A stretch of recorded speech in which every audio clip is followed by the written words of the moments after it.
Bismillahirrahmanirrahim. Assalamualaikum warahmatullahi wabarakatuh. Bismillah, alhamdulillah, alhamdulillahilladzi at'amana bini'matil imani wal islam wa nusalli wa nusallim ala sayyidina khairil anam amma ba'du. Pertama-tama dan yang paling utama, mari kita panjatkan puja serta puji syukur kita kehadirat Allah Subhanahu wa taala yang mana telah memberikan beribu-ribu nikmat, yakni salah satu nikmatnya adalah nikmat iman, nikmat Islam, dan nikmat kita bisa bertemu lagi dengan bulan Ramadan kali ini. Alhamdulillahirabbil alamin. Salawat beriring salam mari kita curah limpahkan kepada junjungan alam, yakni King of the King, the best of the people, Kanjeng Nabi Muhammad sallallahu alaihi wasallam. Rasulullah Shallallahu Alaihi Wasallam pernah bersabda, "Balighu anni walau ayat, sampaikanlah dariku walaupun hanya satu ayat."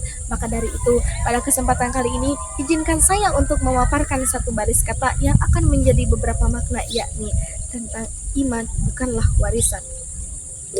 Hadirin rahimakumullah yang dirahmati Allah Subhanahu wa taala, kita pernah melihat ada seorang pengusaha kaya bisa mewariskan hartanya, ada seorang pejabat bisa mewariskan tahtanya, tapi ada seorang ayah, ia adalah seorang ahli ilmu dan ahli ibadah, tapi anaknya bermaksiat dan tidak taat kepada Allah Subhanahu wa taala. Kenapa itu bisa terjadi?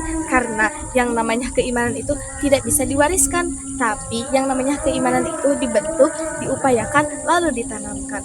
Allah berfirman dalam surat Al-Qasas ayat 56 yang berbunyi, A'udzubillahi minasyaitonirrajim, Bismillahirrahmanirrahim. Innaka la tahdi man ahbabta walakinnallaha yahdi man yasha wa huwa 'alamu bil muhtadin. Al-ayah Sadaqallahul Alim. Berdasarkan ayat ini, dalam tafsir Bahrul Muhit yang disusun oleh Syekh Abu Hayyatin, dijelaskan baginda Rasul saja tidak bisa menanamkan keimanannya kepada orang yang ia cintai. Siapa orang yang ia cintai? Yaitu pamannya Abu Thalib. Ada pepatah mengatakan, buah jatuh tidaklah jauh dari pohonnya. Artinya, seorang anak tidaklah jauh berbeda dari orang tuanya. Sejarah membuktikan orang tua soleh, maka anaknya pun soleh. Seperti putra Nabi Ibrahim, yaitu Nabi Yusuf dan Nabi Yakub dan lainnya. Namun, peribahasa tadi bisa saja sebaliknya, buah jatuh jauh dari pohonnya. Apa buktinya? Banyak dalam Al-Quran. Dalam satu ikatan keluarga bisa saja tidak seiman. Seperti Nabi Nuh dan Nabi Lut, seperti istri Nabi Nuh dan Nabi Lut, walaupun mereka ada dalam bimbingan suami yang soleh dan beriman, tapi mereka tidak taat kepada Allah Subhanahu wa taala. Seperti istri Firaun, walaupun beliau adalah seorang istri yang beriman, tapi beliau tidak bisa menyelamatkan suaminya dari kafir ajab Allah Subhanahu wa taala. Nah, jadi yang namanya keimanan itu tidak bisa diwariskan, apalagi diperjualbelikan, apalagi dicari di tepian pantai. Tapi yang namanya keimanan itu dibentuk, diupayakan, lalu ditanamkan. Lalu bagaimana cara kita menanamkan keimanan seseorang? Pertama, tanamkan keimanan sejak dini, ajarkan ia tauhid dan beritahu dia bahwa Tuhanmu adalah Allah Subhanahu wa taala. Yang kedua adalah ajarkan menjalankan kewajiban syariat dan menjalankan kewajiban ibadah.